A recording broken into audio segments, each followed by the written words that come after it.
Flip back to the late 90s, when Bad Boy blazed across radio like a comet. The offices pulsed 24/7, interns sprinting between boardrooms, cradling lattes and lyric sheets. Reporters lauded the mogul's obsession with perfection, but insiders whispered that perfection meant something darker: loyalty at gunpoint. One personal assistant remembers her first day. Before she could even hang her jacket, the boss leaned in, smile frozen, and murmured that if her past work for rival labels ever came to light, "It's your life on the line." She laughed, convinced it was a twisted joke. 10 minutes later, she realized no one else in the room was laughing. At first, the threat seemed like empty theater, a show of bravado in an industry that fed on bravado. Yet every calendar page turned revealed a new scene: an executive forced to pace outside a studio all night because the producer inside needed silence, a driver fired for glancing into the rearview mirror at the wrong moment, dancers who learned that if they missed a beat on stage, they might miss next month's rent off stage. Control was the currency, and its value never dipped. But one relationship would test the limits of that control: his on-again, off-again partner, Cassie Ventura. Cassie's debut single slid across airwaves like a summer breeze, her voice airy, her future bright. What fans never heard was the private echo of slammed doors, the hiss of jealous accusations, the dread of phone calls in the middle of the night. Staff members say they witnessed it all: raised fists, broken glass, apologies that doubled as new shackles. One employee remembers standing frozen outside a hotel suite, listening to objects collide with walls while a bodyguard muttered, "Don't go in. You can't stop him." And then came the day his fury turned outward, to the man Cassie briefly dated, the rapper Kid Cudi. December 2011, Los Angeles. Kid Cudi's hillside home shimmered with holiday lights. Inside, wrapped presents waited under the tree. A brand new designer watch lay beside a silk scarf meant for Cassie. At 2 a.m., an SUV with blacked-out windows rolled to the curb. Security cameras later revealed someone slicing through the fabric roof of Cudi's Porsche 911. Minutes later, the Christmas air filled with smoke, and a molten bottle of malt liquor hissed beneath the seats. By dawn, the sports car was nothing but a charred skeleton, the scent of gasoline still hanging above the canyon. Neighbors gave police a single clue: a license plate traced back to the mogul's entertainment company. Officers knocked on the mansion gates. No one answered. Rumor barreled through the industry. Was this a warning shot? A love triangle turned arson thriller? The artist at the center stayed quiet, his team drafting statements that said nothing yet denied everything. But inside the bad boy circle, trust snapped. An assistant claimed she'd spent the night locked in an SUV as her boss stormed into Cudi's house with a pistol tucked under his coat, muttering about ending careers and lives.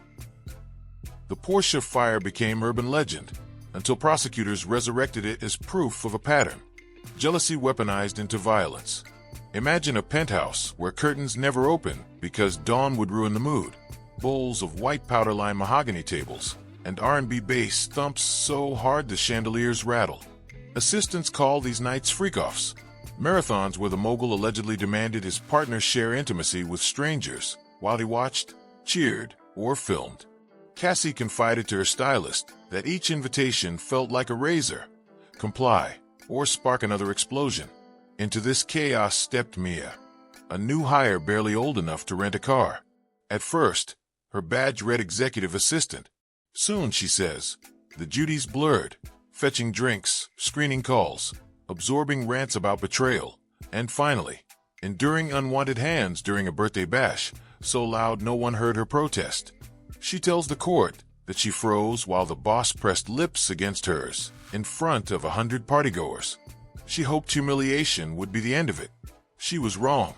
Over the next 8 years, she alleges, moments of shock multiplied: packing suitcases while being forced into unspeakable acts, answering late-night summons that ended with her clothes soaked beside a swimming pool, standing still while a bowl of spaghetti sailed past her head because the sauce smelled off. Every time she considered quitting, she pictured the unspoken blacklist that awaited ex-employees who stepped out of line. Better, she reasoned, to survive quietly than be stomped publicly. But survival came at a cost.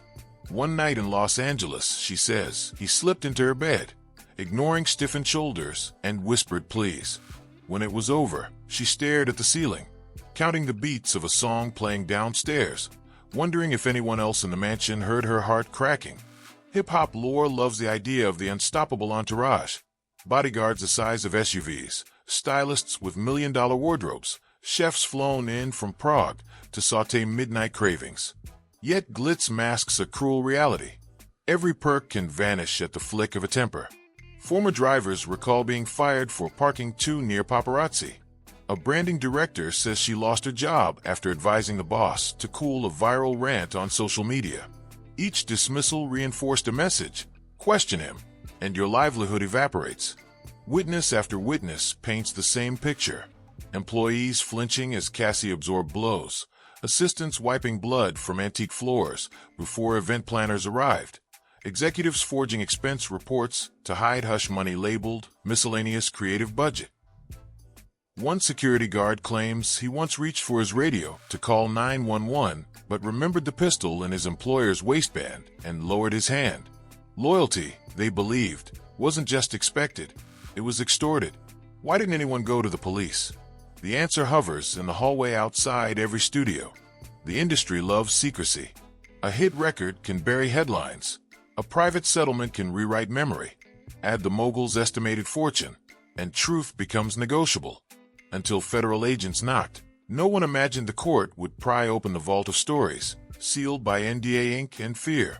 News cameras swiveled from the courtroom entrance to Instagram feeds when Cassie announced the birth of her third child.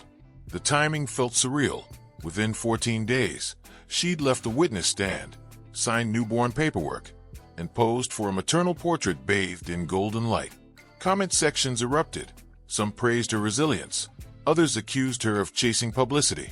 But the wider world kept scrolling, hungry for the next twist. Celebrities once eager to name-drop the mogul now draft neutral statements or mute notifications altogether. A-list friends dodge red carpet reporters with vague lines about letting justice play out. Meanwhile, two hashtags wage cultural war. Hashtag Mute Diddy calls for streaming boycotts. Hashtag Innocent Until Proven warns against cancel culture.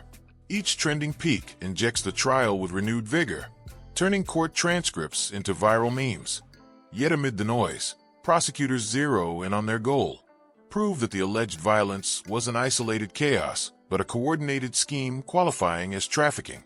If they succeed, the defense's narrative of messy consensual relationships crumbles like old backstage passes. If they fail, the mogul might walk free, championing vindication louder than his loudest chorus. In polished tones, defense attorneys paint a seductive alternate universe.